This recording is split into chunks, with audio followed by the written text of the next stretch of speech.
The Nirala TV में आप सभी का स्वागत है दोस्तों। इस वक्त हम खड़े हैं सिढौरा मनोकामना मंदिर मैदान में, जहां पर विकसित भारत संकल्प यात्रा पहुंची है।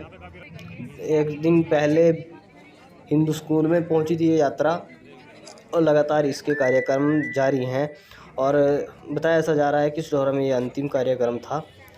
दोस्तों, जिस तरह से ये यात्रा का एक मकसद है, कहीं ना कहीं सरकार दावा करती है कि इसके माध्यम से लोगों को सुविधाएं घर घर जाकर उन्हें मुहैया कराई जा रही है, लेकिन बहुत से लोग ऐसा भी बोलते हैं कि उनकी जो परेशानियां हैं वो सही नहीं हो पाती।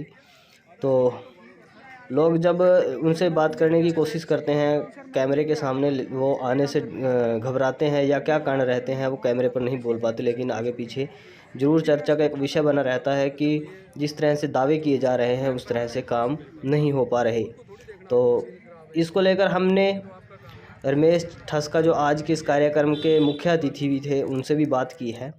तो चलिए पहले थोड़ी झलकियाँ आपको इस कार्यक्रम की दिखाते हैं और फिर उनसे जो सवाल जवाब किए हैं वो भी हम आपको दिखाएंगे। ठस्का जी का, चेयरपर्सन जी का और अन्य मेहमानों का इस कार्यक्रम में जो प्रोटोकॉल के अनुसार मौजूद हैं उनका अभिनंदन करें। श्री पवन सैनी जी।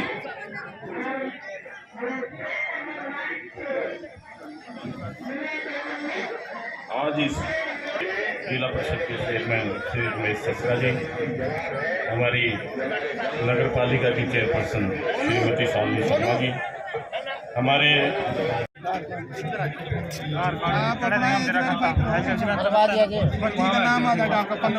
नाम बोला तो नाम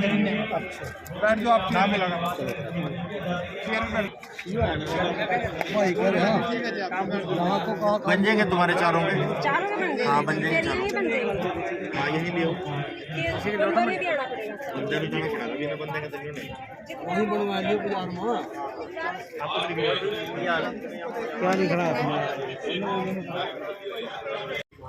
हर कार्यक्रम की भांति जिस तरह से कुछ लोगों को यहाँ पर सम्मानित किया जाता है, जैसे चाहे वो सफाई कर्मचारी हो, पूर्व सैनिक हो या स्कूली बच्चे हों, वो कार्यक्रम में यहाँ पर सम्मानित किया गया है बच्चों को। और उसके बाद सुनवाते हैं क्या कुछ कहना है रमेश ठस्का को इस कार्यक्रम को लेकर और जो सवाल जवाब उनसे हुए हैं।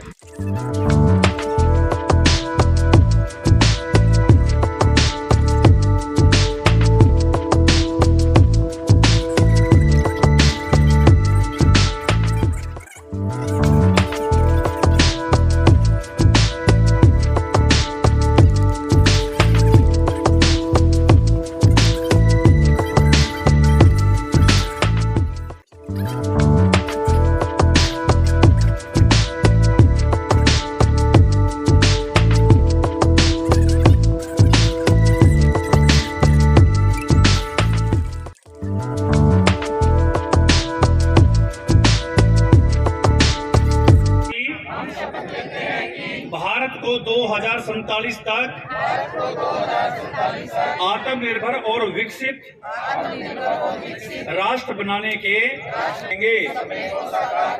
गुलामी की मानसिकता को जड़ से देश की समृद्ध विरासत पर गर्व करेंगे, भारत की एकता को सुदृढ़ करेंगे और देश की रक्षा करने वालों का सम्मान करेंगे,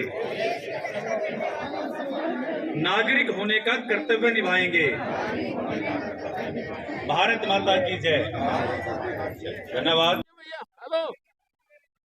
हमारे साथ जुड़ चुके हैं जिला परिषद के चेयरमैन रमेश ठस्का जी। चलिए उनसे जानेंगे क्या कुछ आज कार्यक्रम था। हाँ जी सर, आज क्या कार्यक्रम था आज आपके यहाँ पे? आज का भारत विकास संकल्प यात्रा में हमारे नगर पालिका के बीच में चेयरपर्सन और हमारे सेक्रेटरी और पार्टी के सभी सम्मानित पदाधिकारीगण, जैसा कि आपको पता है, जो लगातार नवंबर से लेकर के जनवरी तक 3 महीने लगातार जन संकल्प यात्रा का अभियान चला और लोगों में बहुत जोश था और सरकार के प्रति भी लोगों में बहुत बड़ी अच्छी बात गई है लोगों के अंदर कि गाँव के आकर के लोगों के सभी के विकास कार्य हुए हैं और काम कोई भी, चाहे फैमिली आईडी का हो, चाहे पेंशन का हो, चाहे आयुष्मान कार्ड का हो, तो मौके पे ही सभी के कार्ड भी बने हैं और सभी व्यक्तियों को विकास का जो संकल्प यात्रा के अभियान के तहत लोगों को सभी सुविधाएं बहुत घर आकर के सरकार दे रही है। इससे लोगों में बहुत सरकार के प्रति अच्छे कार्य करने की वो है। और इसके तहत ही भारत विकास संकल्प का मेन जो मेरे देखने में आया है कि लोग इतने खुश हैं सरकार की नीतियों के बारे में, और मौके पे ही काम हो रहे हैं। जिसकी पेंशन 60 साल तक उम्र हो जाती है तो मौके पे ही पेंशन भी लगी होती है। आयुष्मान कार्ड भी यहीं मिले हैं लोगों को, और उज्ज्वल योजना के तहत भी गैस सिलेंडर भी दिए गए हैं। तो बहुत बड़ी बात है ये विकास संकल्प यात्रा में हमारे। सर लेकिन कुछ लोगों के सवाल अक्सर यहाँ भी रह जाते हैं, जो मतलब उनके काम होते हैं, बहुत से लोग मिलते हैं और बाद में शिकायत भी करते हैं कि जो ये संकल्प यात्रा में दावा किया जाता है कि उनके काम हो रहे हैं, नहीं हो पाते। उसको लेकर क्या कुछ आप कहना चाहेंगे? ऐसा है, अगर कोई काम एक आध काम कोई रह भी जाता है तो उसके लिए हमने अभी पीछे भी कहा था, तो इसके तहत हम लिखित में भी कोई मांग पत्र भी लेते हैं। अगर कोई काम यहाँ नहीं होता, चाहे वो डीसी लेवल का काम है, चाहे मुख्यमंत्री के लेवल का काम है, वहाँ पे भी हम पहुँचाने का कार्य करते हैं। और इसके तहत अगर कोई बचा हुआ काम रह भी जाता है तो अभी जैसे दोबारा से फिर यहाँ संकल्प यात्रा के तहत अभी दोबारा पंडाल लगाया गया है, इसमें सभी अधिकारीगण भी बैठे हैं। तो ऐसे तो मेरे हिसाब से तो कोई किसी का काम नहीं रहा होगा। अगर रह भी जाता है तो मोस्टली अभी एडी साहब के पास भी है, फैमिली आईडी के तहत वहाँ भी मिल सकते हैं अगर किसी को कोई दिक्कत है। तो काम तो सभी हो रहे हैं विकास संकल्प यात्रा में, लोगों को बहुत लाभ मिल रहा है।